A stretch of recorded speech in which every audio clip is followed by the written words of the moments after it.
Welcome, hello, everybody, once again to the Spanish Breakfast Show live on YouTooSpain. There it is. I'm Skatz, and in today's show, I'll be talking to a man from the UK who runs a B&B near Loja in Granada province, and I'll be finding out the answers to everybody's questions about running a B&B in Spain. And as usual, you can ask your questions right now in the chat box, or if you're not watching live, in the comments below. Either way, we'll get you some answers. And my lovely wife Liz is looking on and will be in the chat box under the name YouTube Yoga. So she'll be keeping an eye on the questions for me in case I miss any and giving you the benefit of her wisdom too. Now, a slight advance warning. Yesterday we tested the signal from my guest and we had a few problems, freezing and cutting out and stuff. And it's been fine this morning so far. We have fingers crossed. And stay with us anyway. Even if it does become freezy and erratic, I've prepared a top 5 tips for running a B&B, which I've collated from other interviews. And if you're very lucky, I might even sing that to you. I might even do that anyway at the very end. So stick around or skip to 30 minutes if that's why you've tuned in. So without further ado, let's meet my wonderful guest for the day. It's Stephen Proctor. Good morning, Stephen. How are you doing? Hi, Skatz. How are you? You okay, mate? I'm very, very well. The sun is shining over here. What's it like there? Very warm and just under 30 degrees. Absolutely beautiful. I can't wait to come over. So thanks for coming on the show. We've been chatting on Messenger after meeting. I think we met on Facebook group probably to start with a month or two ago, and we've had a right old laugh online. So Yes. I have a feeling this is going to be fun for us and for our audience. So we'll get straight on with some questions. Yeah. Here we go. Let's just check any comments. No, we haven't got. We've got Liz on there, and hopefully we've got a few other people tuned in. So, first of all, what made you decide to run a B&B? Reason why we wanted to get out the rat race in the UK. My wife cared for her father. He was quite ill. Cared for him for about 10 years. I worked for British Telecom doing software engineering. When Mandy's father passed away, obviously the house was ours, and we thought now was the time. If we wanted to make the move, we're at the age, obviously I'm 40 next week, Mandy's 40, and it was to do it. And we did some research, and that's one of the reasons why we decided to do it. We just wanted to get out of the rat race, and it's probably the best decision we ever made. I can imagine, yeah, it's not, and inheritance seems to be a good time of life to be doing it as well. That's the same that's happened to me as well. Yeah. So, and is the reality the same as the dream? I would say 70%. The people are fantastic. The cost of living is excellent, and that you get. There's a few small things where you think, do you really have to do that? Bureaucracy here, I'm not going to lie to anyone. It's a pain. It can be a pain. You've got to have the patience of a saint. Around another random thing, Spain is a very dusty country, and that might sound a bit daft, but it's just them little things. But you get used. It's like everything; you just get used to it, really. But on the whole, it has been what we expected, and the lifestyle is. You can't beat it. You really can't beat it. And people do work hard here. There's a conception that the Spanish don't work very hard, and that we do put the hours in, but we work hard and we also play hard. Yeah, that's good. I mean, there is this. I got told off once for talking about this mañana thing about, and a Spanish person took umbrage saying that's racist. Well, actually, for me, mañana means being the actual point of life is the living, and it's not the work. But that doesn't mean to say that Spanish people don't work hard, because there's actually a lot longer hours of. Yes, on average we work. Obviously, self-employed is a little different from myself and my wife. On average, a person will work 43 hours a week. When you take the siesta out, it tends to start 9 till 2, and then 5 o'clock through till 10 o'clock at night. But then on Sundays are like the 1970s UK Sundays. Nowhere's open except bars, restaurants, and a garage if you need it. It's not because, obviously, Spain is a Catholic country, but that's quite a liberal side of it. It's family day. It's about coming to your grandparents, parents, getting around the meal and having a proper a drink and food and enjoying it really, and that is something that I will always cherish about here. That's good. That's good to know that's even more sacred than the religion. That's fantastic. Yes. I like that. So, do you have to be a certain kind of person to run a B&B? What qualities do you need to have? So, bubbly. You've got to be bubbly. You've got to be bubbly, very friendly. Language is interesting. Obviously, I do speak Spanish. My wife is learning. She speaks good French, and obviously we're both fluent in English as well. Yeah. But a lot of customers, they book into us because we're English speakers. And I'm not talking about British customers. We don't get a lot of British customers here. We get a lot of Eastern Europeans, Germans, quite a few South Americans as well, and a lot of Chinese customers as well. We do get a lot of them. Have you picked up a lot of their languages then, just a little bit of each? The Chinese was interesting, I must admit, because they've got about 4 types of Chinese. The Spanish we speak down here is Andalusian Spanish. So when we've got Spanish guests from Madrid and that, I do have to change the type of Spanish because our Spanish down here is very different to, say, Spanish from Madrid. We cut a lot of our last letters off and it's quick down here. So when I do have to slow down for them because they do struggle. But to be honest with you, a lot of guests, they choose us because we're English speakers and they like trying their English on us. We do get a lot of them, yeah. Oh, that's good to know. These are great top tips, by the way. And if any of you out there are liking this, then do click on the like button, the big thumbs up. Give us a thumbs up. It really does help the channel. So, do you need to know a lot about the area where you live and the history? Is that so? Because I noticed that on Airbnb that the hosts say, always come to us, and the reviews say they're brilliant because they can tell us about the area. It's crucial. That is apart from being bubbly and friendly, which obviously you have to be. You've got to nail that. If you don't nail that, they look at it and they think they're just here to offer a bed if they're not really interested. Obviously, my father's Catalan from Catalonia. My grandmother's Basque, but my grandfather is from Triana in Seville. So he's Andalusian, my grandfather. This part of Spain I did know about. Granted, my wife didn't have a clue about this part of Spain. One of the last battle of the Reconquest, for example, was in Loja. That was the last battle between the Christians and the Moors. And it was after that the Moors surrendered. That's a top tip. And people love that. And they actually go into Loja and we still have the Islamic castle there. And that's where the last battle of the Reconquest went on for about 800 years. Wow. And the last battle was in Loja, of all places. It's crucial. People do actually want to know, like, a day out. What I tend to ask is, what are you looking for? How long are you prepared to drive? Sometimes we get guests who are quite happy to do an all-day jolly.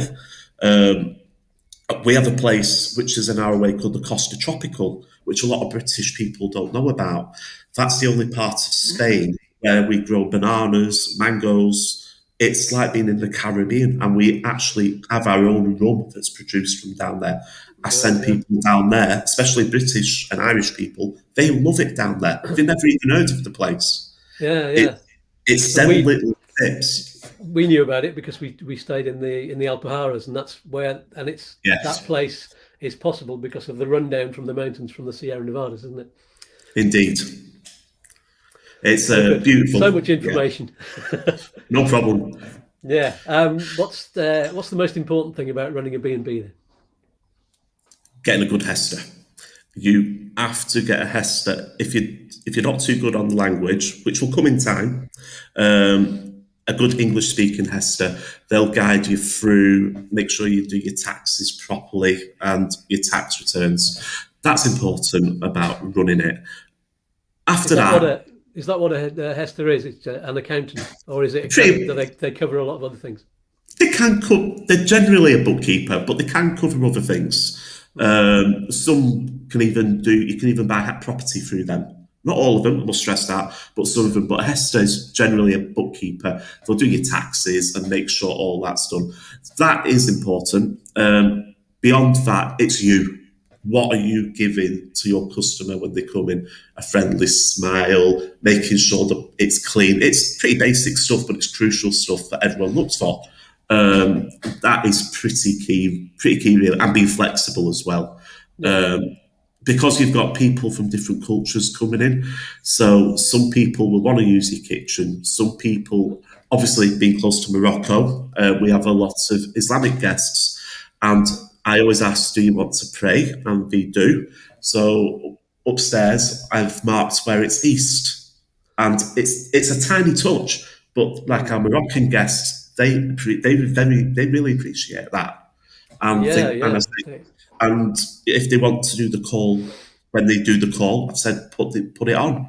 Don't hide away. And it's just the tiny touches, but they make such a big difference. You think it's a tiny touch, but to someone for whom that's their daily routine, it's very caring, isn't it? Yes.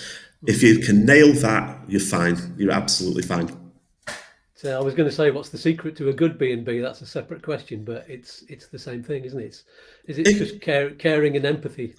It's empathy and then little touches. It's the little touches. We've had people who do a lot of camping here, but they want to spend at least a day, 2 days in a bed and breakfast. They might need some washing doing. So what Mandy does, right, any washing, and they'll have a bag. Mandy will sort that out while they're relaxing in the bar or upstairs. Then they'll come down, ask some questions, where to eat and things like that. And next thing you know, all their washing is done. It's the tiny things. But if you don't overlook them, it basically looks after itself. Yeah. Oh, wonderful. I'm going to say, my next question is, what makes a B&B better than a hotel? That's one of those things, having your washing done for you. That is one thing. Personal touch for me. It's, and it also depends we've had some guests. They'll come in, they've checked in. We had one of our first guests, he checked in on Friday, checked out on the Monday. We hardly ever saw him. So obviously we were new to the game. We're thinking we're up in the all right. They just wanted a break. They're both in high-powered jobs in Madrid. And they wanted a weekend away on their own. And they said it was the best weekend they had. We hardly saw them. We hardly saw them. And we just said, we're here. And they've said, we're here if you need us. But they just wanted a break because their jobs, I think they were banking, was very high-powered. And they didn't want to see people. We've had other people who have basically been like family, sat down to television downstairs, sat in our little bar, and it's like you've known them for 10 years. Everyone's different. Everyone's different, and everyone's got a different story. And it's just, being open and going with the flow. And if you could do that, then you're okay. Not everyone can do that, especially if they're in their own home. Some people are like, I don't want that person in my kitchen. That is when it's a bed and breakfast, it is your business. And we don't have a lot of photographs of myself and Mandy like a normal home would. We've kept it more like the business. We've got one above the door. I think that's to scare the kids off, to be honest with you. But joking aside, we have a couple, but we know it's our business as well. And we've kind of accepted that. However, in the bar, we have a rogues gallery. So some customers, when they've had a few drinks and we said, do you want your photo to put in the rogues gallery? And they've all gone, yeah. And we have a rogues gallery. So it's things like that, really. Brilliant. I mean, you've only been there for a couple of years. You're going to fill whole rooms with rogues galleries, aren't you? We're not far off. So let's get a bit more technical. How long does it take to set up a B&B? Very quick. The worst thing is the wrong way of putting it. The biggest thing, you have to get set up on Social Security with the Hester. Quite entertaining, actually, because you've officially got to go down to the job centre and they ask you what job you're doing. It could be anything. It's just to get you onto the system for a tax number. What happens then, you go to the town hall and then you'll get your digital signature set up. That's very important, people. Get a digital signature because that opens the room for doing everything for your Hester, so you don't have to sign things all the time. That was the worst. The painful bit, and it wasn't even that painful, to be honest with you. The license itself for Andalusia is actually very simple. You fill it out, you take it to the local tourism office, they check everything's all right, they stamp it and send it away. They'll give you another copy, that's it. It goes to Granada, they'll verify it, and then it goes to Sevilla, and then you get inscribed on a register. That is it. And it's a license for, is it a license for you as people or the building? The building. It's for the building. They don't really license people here as such. It's for the building. And once you're licensed for that, that covers everything. There's a couple of basic rules you have to follow. You've got to have an exit sign above the door, fire extinguisher, a first aid kit, and every bedroom has to have a window, which obviously you'd expect. In the summer, you've got to prove that you can cool the house down to at least 19 degrees, which is quite easy. And in the winter, you've got to prove you've got to put the house to 12 degrees. A bit of a top tip for you, lovely people. Inland in Andalusia does get very cold in the winter. And a lot of people are very surprised by that. In the inland, during the day, it's still lovely, but at night, we can get down to like -2, -3. But then when you've got a lovely wood burner, it's perfect. But that side of things, the bed and breakfast, is actually very easy to set up. Yeah, and we were talking actually before the broadcast, you don't need air conditioning, but you said you prefer No. not to have that anyway. Yes, you don't need air conditioning. People look at that. To be honest with you, you don't need air conditioning if you follow the basic rules during the day. If you keep your blinds down and your oscillator on all day, that does keep your room ice cold. And then when the sun does drop, we don't have mosquitoes here. So you just open your blind up, open your window, and what happens then? It just keeps your room cool. We could have had air conditioning put in. We were told not to, because if anyone's got any lung ailments, asthma or COPD or something, air conditioning is no good for them people. So if there's no air conditioning, they do struggle. Mandy and I have an air conditioning downstairs. We don't put it on, because when we do, I start struggling breathing, to be honest with you. So we prefer the fans, and the fans do work better. That's good to know. Yeah. And also that bit about there not being any mosquitoes in the inland where you are because it's too dry. That's perfect for me. I'm sure Liz is listening to this and thinking that'll be good. Yes, it's just too dry. If on the east coast of Spain, that is a different ball game, because up on the east coast there's lots of lakes, especially like salt lakes where they get the salt. Because it's flat lakes, you are chomped, to be honest with you. Same with the north of Spain, because there's a lot of mosquitoes up there. We are just too bone dry down here. So the mozzies don't like us. We've got other animals, but not mozzies. Lots of more terrifying ones as well. But, yeah. Yes, yeah. But they're not so bad. I think the best one I've seen a nice scorpion down here, and across me, you do see tarantulas as well. But you've got to go looking for them. They don't come looking for you. No, they tend to be more afraid of us, don't they? Yes. What they say.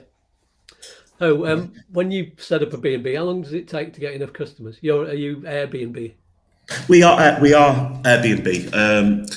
We can do bookings outside. There's no legal stipulation. We tend to do Airbnb because of the reach, and also every booking you're fully insured with Airbnb as well. We went live in Easter 2019. Yep, 2019. We did all the profile up over the weekend before the Easter. We activated it on Airbnb on the Monday. On the Tuesday evening, we were full for Easter. Fantastic. Yes, we were very full. Also here, it's a bit different as well. If you're looking at B&B, our high season is different inland than it is on the coast, which sounds a bit strange. August, Spain shuts down in August. You can't get anything done in August. A lot of people in August will go to the coast because it's a little cooler than inland. In September through till December, inland tourism is booming because it's still nice and warm inland, but but it's just taken the edge off a bit. You'll still get people in August, don't get me wrong, but in August our first year we had an occupying rate of around 60%. In September and October, it was 100. Wow. Oh, that's great. October and September is the best month of the year here for weather, for inland Andalusia. But then we're only an hour away from the coast. So it's you've got everything. But the autumn here is massive. It's a big, big time of the year. And even winter is as well. So You get a lot of walkers as well, and people preparing to go skiing, because when does the snow start? The snow starts around Halloween. When it does start, it's quick and a lot gets dumped on there. The ski season tends to start third week of November, and it ends around the middle of June. And you're So close still enough. ski. You're close enough to get that kind of tourism as well, aren't you? And an hour. We're about an hour. We're about an hour away from the ski slopes. It's just we're 30 minutes away from Granada itself, and it takes you another 20 minutes to get through Granada, the city of Granada, up to the slope. But yeah, it's about an hour. We're an hour away from there, and we're about an hour and a half away from the desert as well. So we've got a bit of everything here, to be honest with you. That sounds absolutely ideal. There's another thing that sounds ideal as well. You were telling me before that you're all allowed to sell booze. Is that just about everybody in the country is allowed to sell?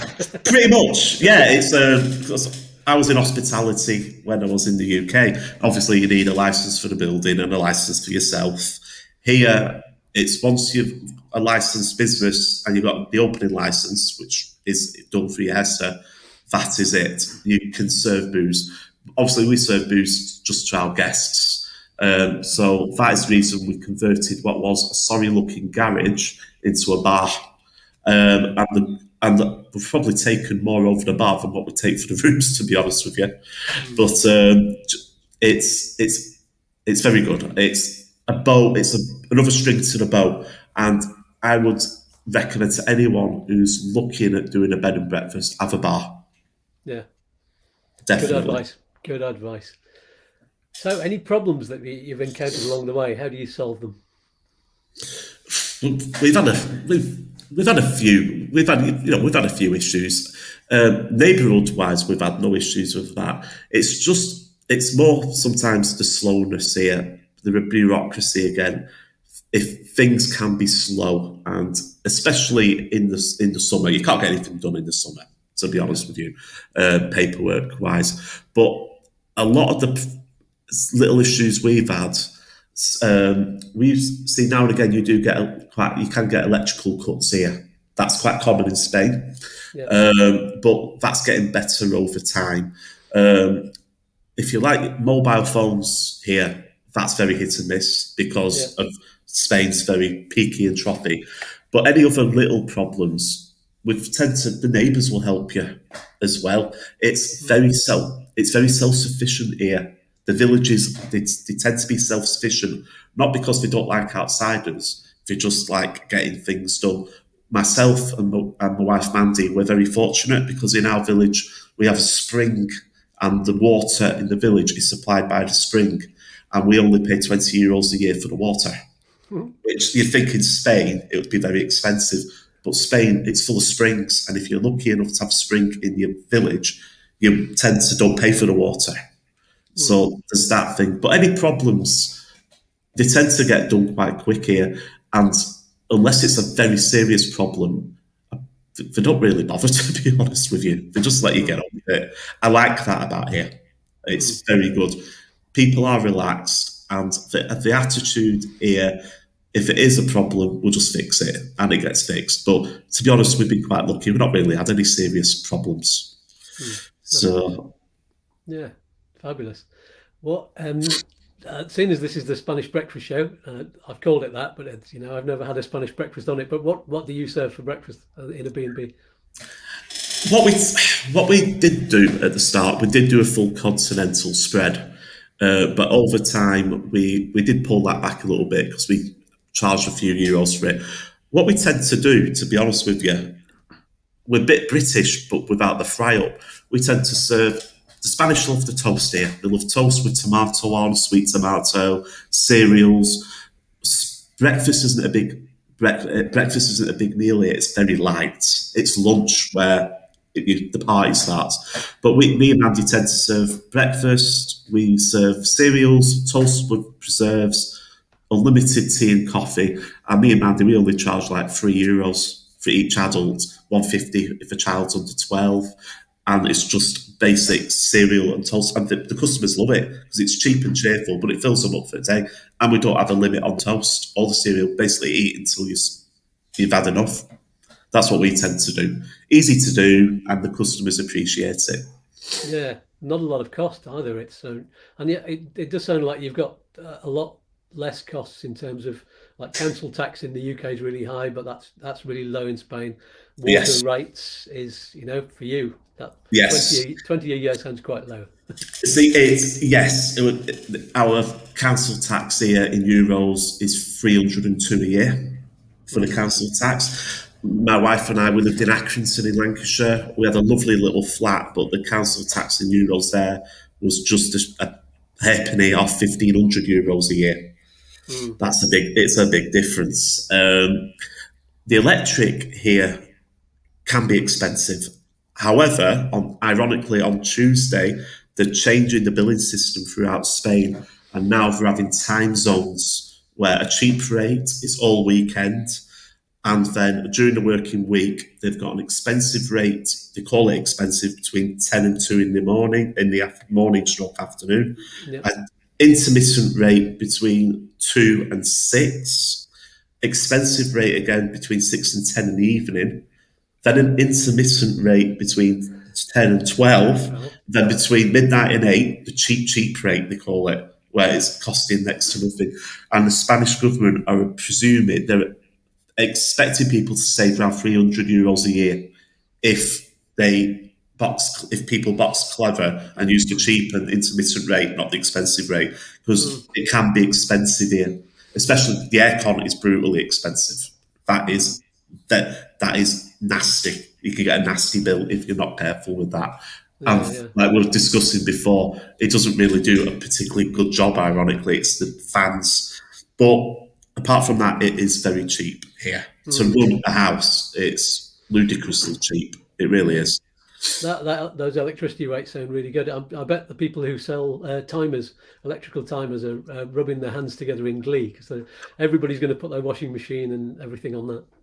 Yes, we've been trying to get one for a bit, and we can't. They're all sold out because people are going on. They're on the timers, or a lot of other people, if they can, they'll just save up to Saturday and do all the washing at the weekend. Another good thing, obviously, during the summer, autumn here, you don't need to use a dryer really because it's that warm. So a lot of people will have the maiden out. Have the maiden out and do that.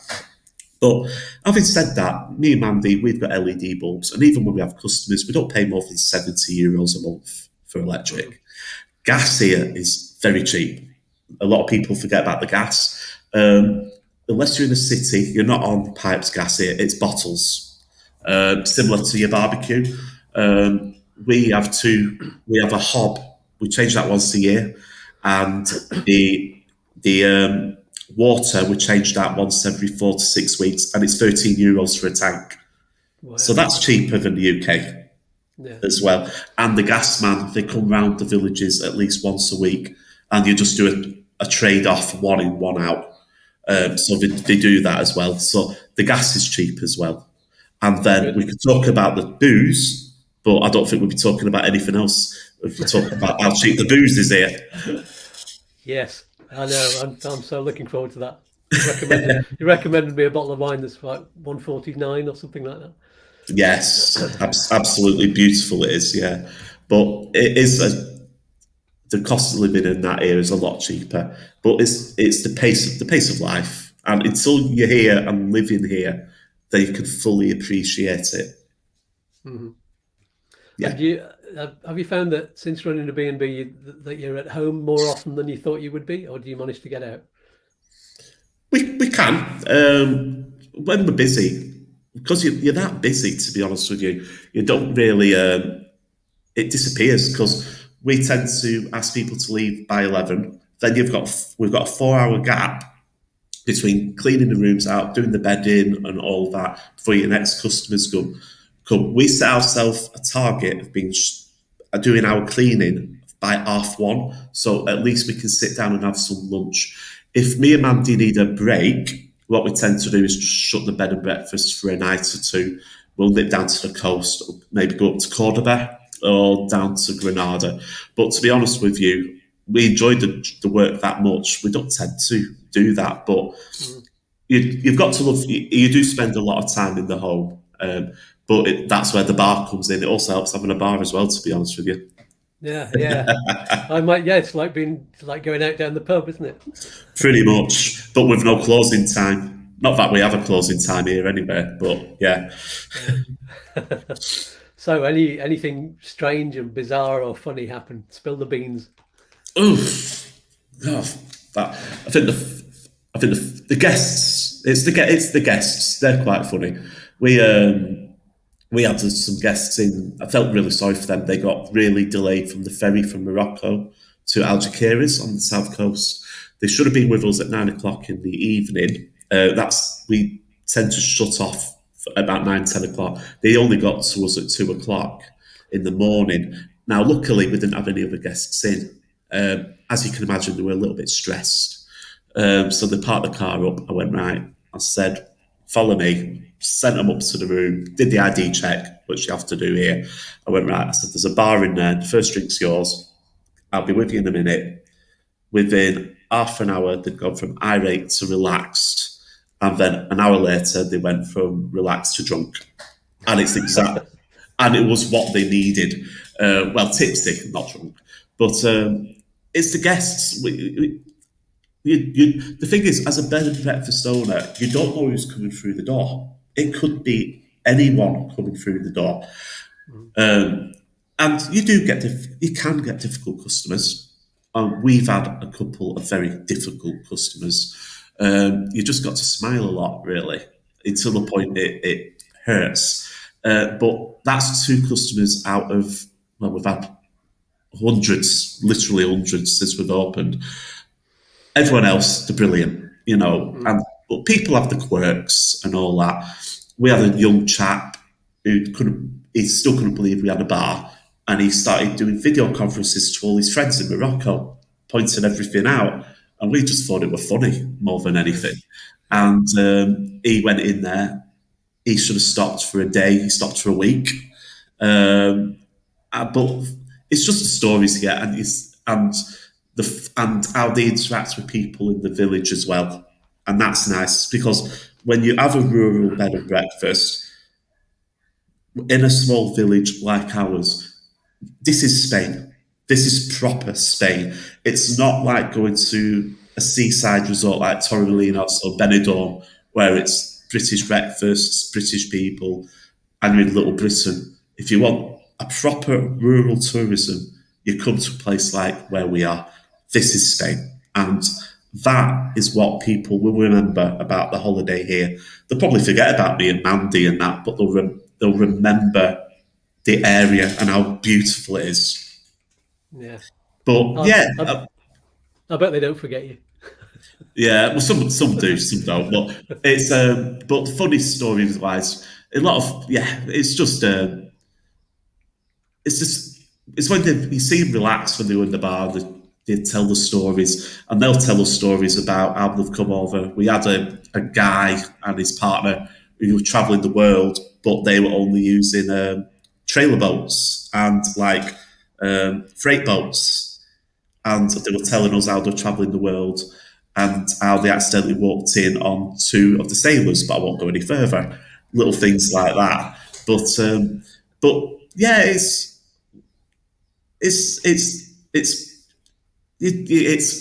lots of stories, but a lot of it is just getting to know people, really.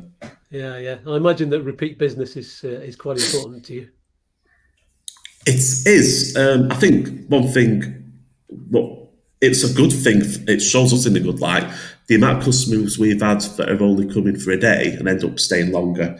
When you have that, what Mandy and I, we know we've done something right, and we do love that. Our last customers last week, they should have been here for one night. They're travelling, they're Latvian, they're travelling Europe, they're working as they're travelling. You get a lot of that as well, people working remotely as they're travelling. They should have stopped with us one night, they stopped with us for 5 because they loved our company, they loved the house and the area. And for the first couple of days, can we stop on one night? Well, yeah, there's no one booked, so of course you can, and that. And on the third night, this is how comfortable we were with them. I said, look, you can stay as long as you want. How long do you want?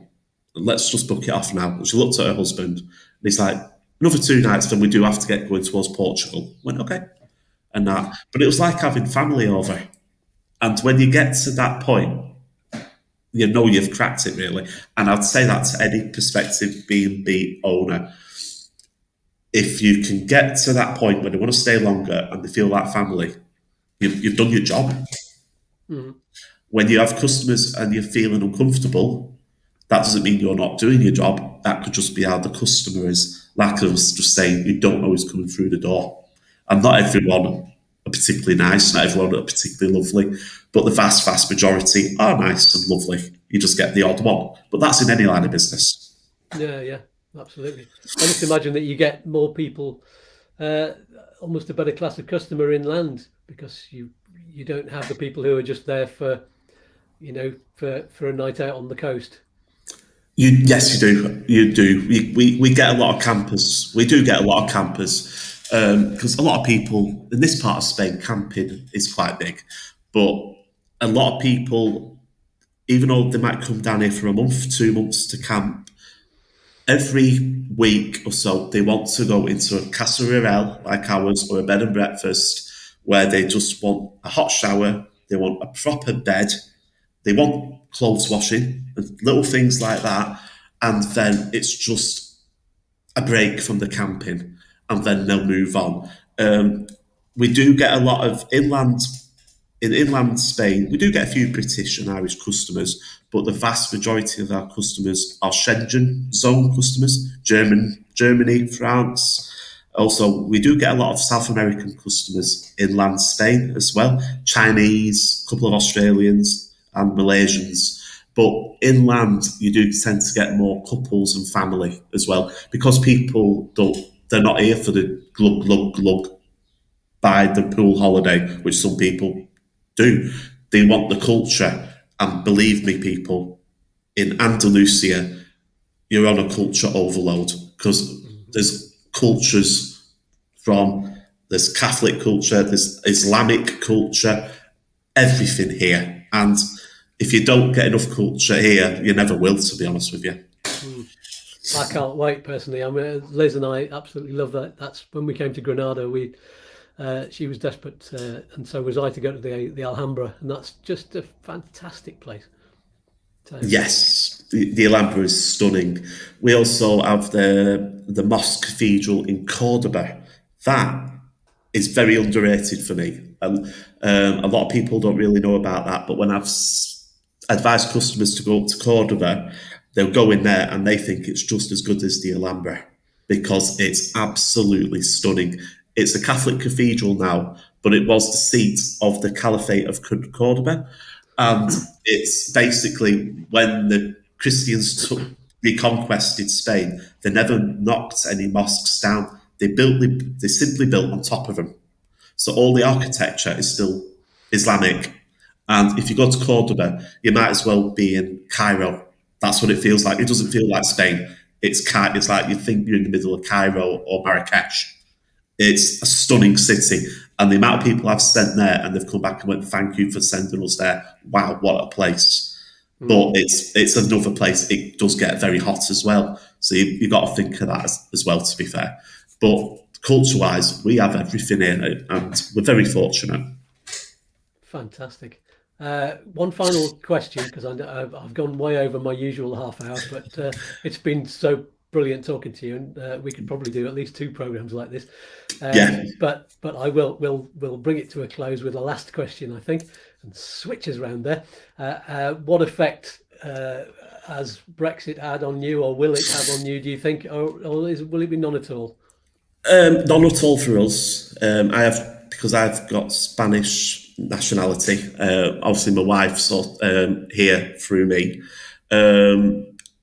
I don't think for us it'll make much difference because we're still going to get British tourists coming in and all that. There's a couple of little rule changes if you didn't run a bed and breakfast, which are a pain, but that doesn't really affect us. I don't think it will because it's just one of them. For people wanting to move out here, though, I'm not going to lie to you, the game has changed. And if you've only got a British passport, it's going to be an uphill struggle. It is. You need money. To be honest with you, you will need money if you're only British. If you're obviously European Union, then you're fine. I'll quickly skim over it. To come over here as a British national to work, you need a work permit from an employer, which isn't happening at the moment, or you need to spend over €500,000 on a property or a business.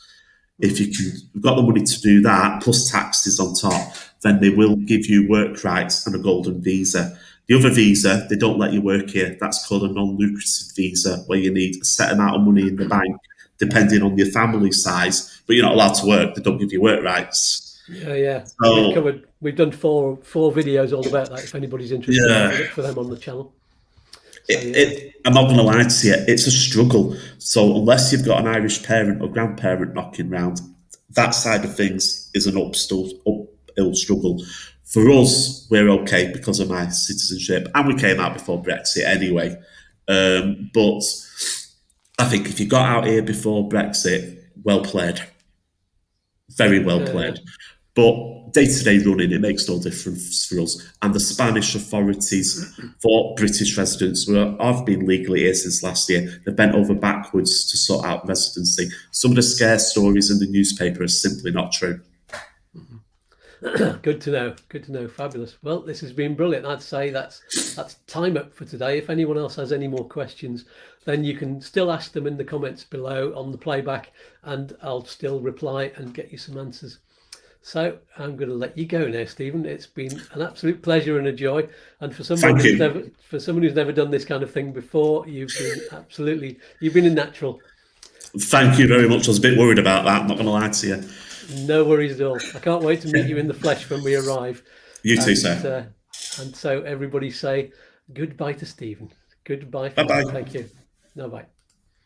There you have it. If you've gained some insights from this video, then do click on the like thumbs up. Thank you very much. Next week on YouTooSpain, I'll be talking once again to a resident expert, Chris from Upsticks, all about the Padron, what it is and why you should be on it.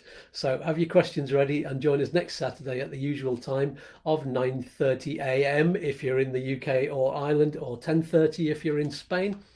And don't forget to check out the Liz and Skatz channel. We broadcast on Wednesday evenings about our journey to move to Spain, and also about health and weight loss, because we've lost loads of weight and we've on this healthy lifestyle kick. And Liz has two other channels which can help you on both of those things, and YouToo Yoga, where you can have free yoga and meditation classes, and also YouToo Aromatherapy. We've kept the name for all three. Isn't that wonderful? We have T-shirts and other goodies from all of our channels on our merchandise page, and all of the links to those channels and the merchandise can be found in the description below. So click on that and have a look. That's all for this week. Thank you so much for tuning in.